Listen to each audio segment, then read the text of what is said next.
Today, August 25th, the world is on the threshold of a historic turning point. Russia has made its move, and now the entire planet is holding its breath in anticipation of what will happen next. Today's events could change the balance of power on the world stage forever. Over the long months of secret meetings and diplomatic battles, something has suddenly happened that no one expected. What was considered fantasy yesterday has become a harsh reality today. All the major players in global politics are urgently revising their plans. Reliable sources in the diplomatic corridors have learned that Moscow has put an end to the issue of the future of the Ukrainian crisis. This is not a spontaneous decision, but the result of a thorough study of the actions of Western allies and their true plans. Vladimir Putin, according to insider information, has completed final negotiations with the main figures of the Russian establishment. The result of these meetings was a clear understanding: there is no point in waiting for any more steps from the West. The Kremlin has come to the conclusion that the time has come for drastic measures that will force all players to decide on their true intentions.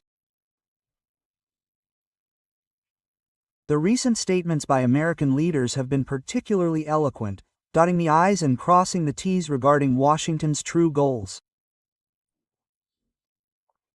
Donald Trump, with all his peacemaking speeches, has in fact outlined strict boundaries within which the United States is willing to discuss a resolution to the Ukrainian issue. These boundaries have turned out to be much stricter than many thought. European capitals are experiencing a real shock from the changed picture of the world. What they recently saw as a controlled process of Russia's gradual weakening has suddenly turned into a situation where all the cards are in Moscow's hands. Brussels, Paris and Berlin have suddenly found themselves in the role of those who are forced to respond to Russian initiatives, rather than dictate terms. The Kyiv government is experiencing a period of profound shock, realizing that all bets on unconditional Western support have failed. Volodymyr Zelensky and his team understand that the era of self-deception is over, and now they will have to face the harsh truth of the new balance of power. What really happened in the closed offices of big politics, and what conclusions has Russia come to? How did Western leaders react to these findings, and why are events developing according to this scenario? You will find an analysis of these key questions in the continuation of our investigation, based on exclusive data from diplomatic circles. A study of the events of recent days gives every reason to assert that Russia has completely figured out the West's real game in the Ukrainian issue. What Western leaders presented as a desire for a fair peace, in reality turned out to be a sophisticated tactic of prolonging the conflict in order to weaken Russia as much as possible. Russian expert services conducted a meticulous analysis of all open statements and secret negotiations of Western leaders over the past months. The results of this analysis exceeded the wildest expectations. Each initiative for a peaceful solution concealed pitfalls that made a real compromise fundamentally impossible. The line of the European Union, which in words advocated for dialogue, but at the same time increased military supplies to the Kyiv regime, was extremely indicative. This game on two fronts has finally convinced Russian leaders that Brussels is not striving for a real end to the conflict, but is only trying to buy time to organize new provocations. The United States has demonstrated an even more cynical approach to the situation. American negotiators in informal conversations openly admitted that Washington's main task is not to bring peace to Ukraine, but to make the confrontation drag on as long as possible, exhausting the strength of all its participants, excluding the United States itself. It was this realization that became the foundation for the new Russian approach to exiting the crisis. Moscow decided to radically change the rules of the game, forcing all participants in the process to make a final choice. Now there will be no endless diplomatic marathons that lead nowhere, except to a new round of tension. Vladimir Putin has set a clear task for Russian diplomacy. All subsequent negotiations should be built only on the foundation of specific and verifiable mountain guarantees. No general statements of good intentions, no vague formulations that can be interpreted in any way depending on the political moment. The Russian side presented an ultimatum, the details of which are still shrouded in secrecy, but the general outlines of which have already leaked through diplomatic channels. This ultimatum includes a clear list of demands, the fulfillment of which becomes a mandatory condition for any further negotiation formats. The time limits for responding to this ultimatum are also set very clearly.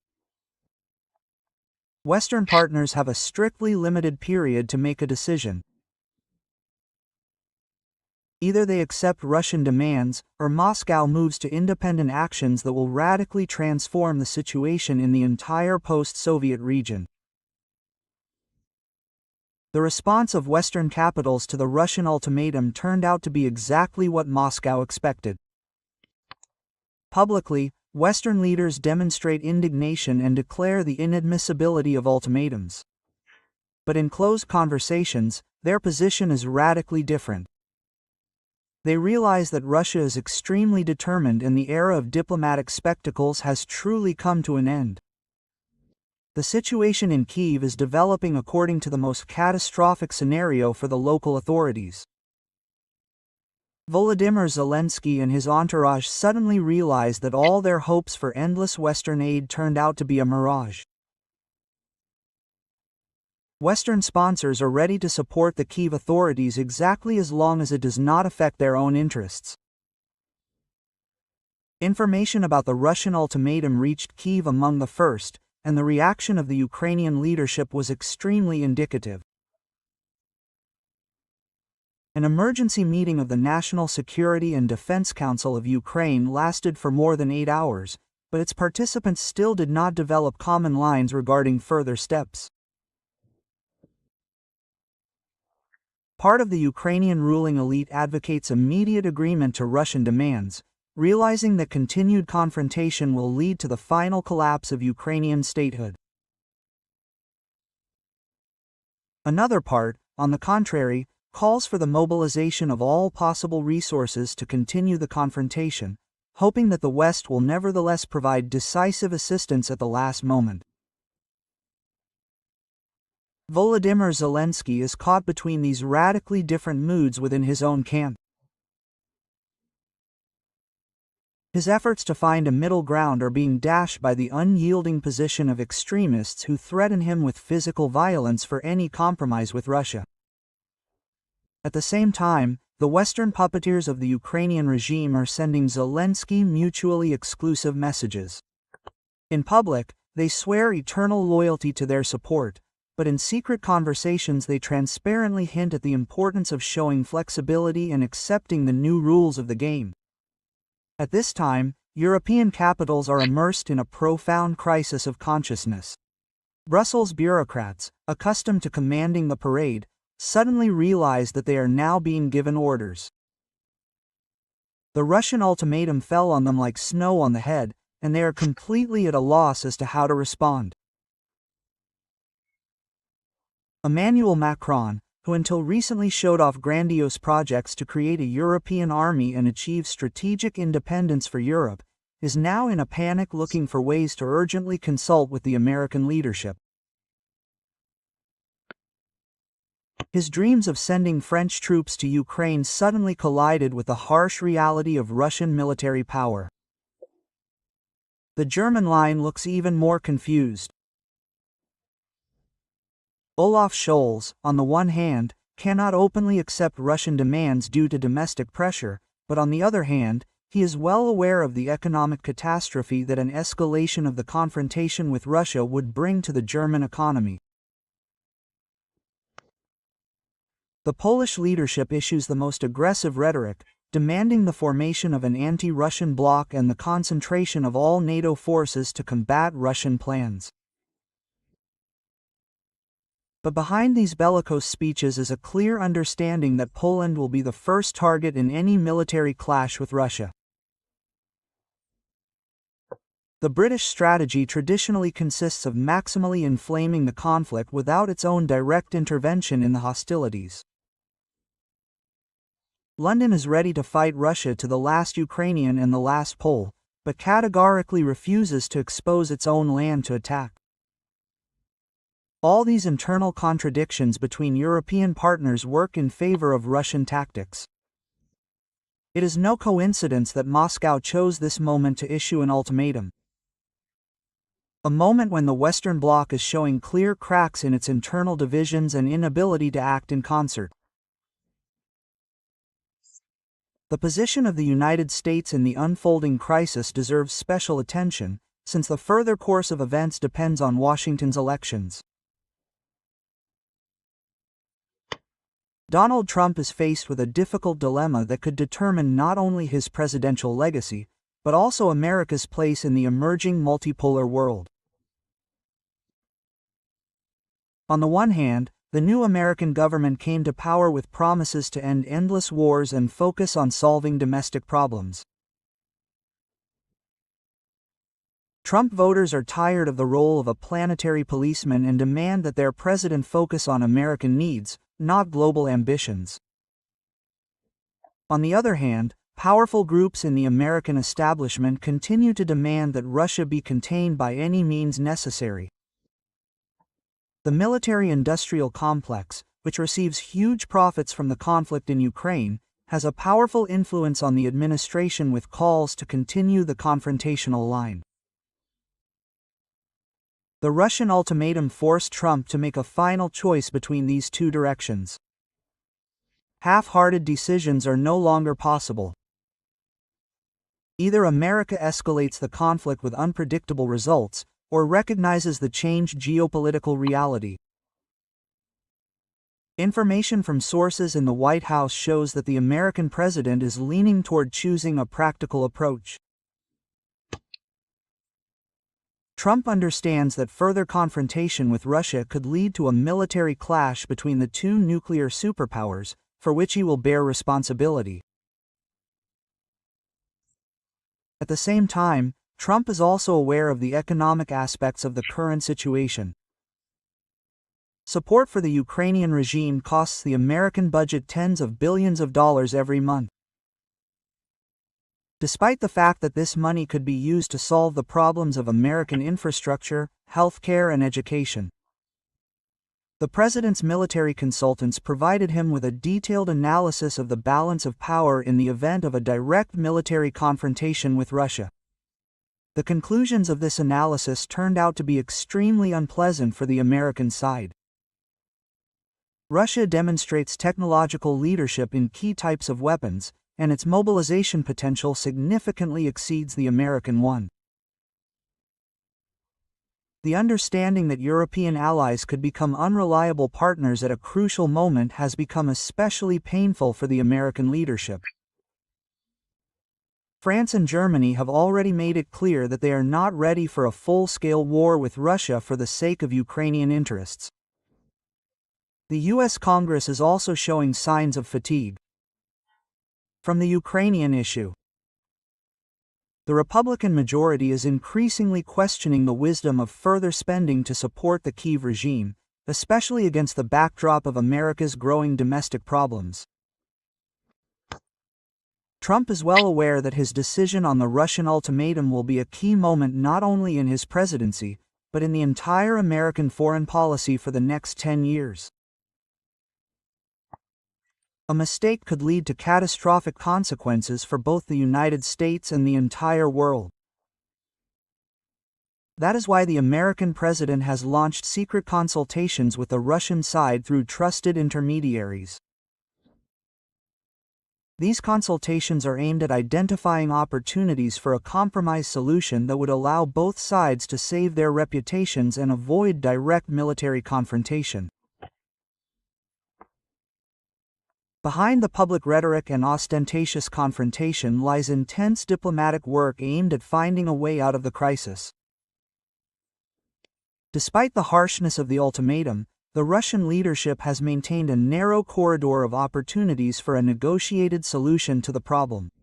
Secret negotiations between representatives of Russia and the United States are taking place through several channels simultaneously.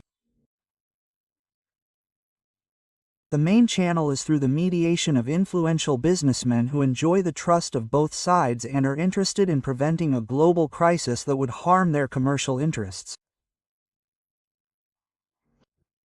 The second channel is associated with religious leaders, who traditionally play an important role in international diplomacy at critical moments. Patriarch Kirill of Moscow and All Rus is holding confidential consultations with influential religious figures in America and Europe, seeking to find formulas for compromise. The third channel is through the military, who understand better than anyone the catastrophic consequences of a possible escalation of the conflict. High-ranking officers of the Russian and American armed forces maintain professional contacts aimed at preventing accidental incidents that could provoke an uncontrolled escalation. Details of the Russian ultimatum, which were learned from diplomatic circles, contain several fundamental demands. The first demand assumes an immediate cessation of Western arms supplies to the Kyiv regime and the withdrawal of all military consultants and instructors. The second demand insists on the official recognition of the new borders and the renunciation of any attempts to challenge Russian sovereignty over the reunited territories. This demand is considered fundamental for the Russian side and is not subject to discussion. The third demand assumes a neutral status for the remaining part of Ukrainian territory with international guarantees of its non-participation in military blocs and the placement of foreign military bases on its territory. This demand allows for some flexibility in the wording while preserving the essence of the demands. The fourth demand concerns the economic aspects of the settlement and assumes the lifting of all sanctions against Russia, as well as compensation for the damage caused to the Russian economy by illegal restrictive measures.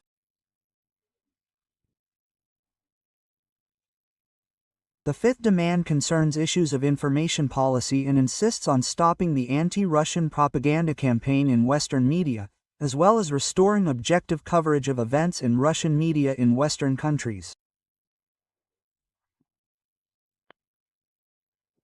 During secret consultations, the American side expressed its readiness to discuss most of the points of the Russian ultimatum, but demanded time for consultations with allies and elaboration of the domestic political aspects of the decisions taken.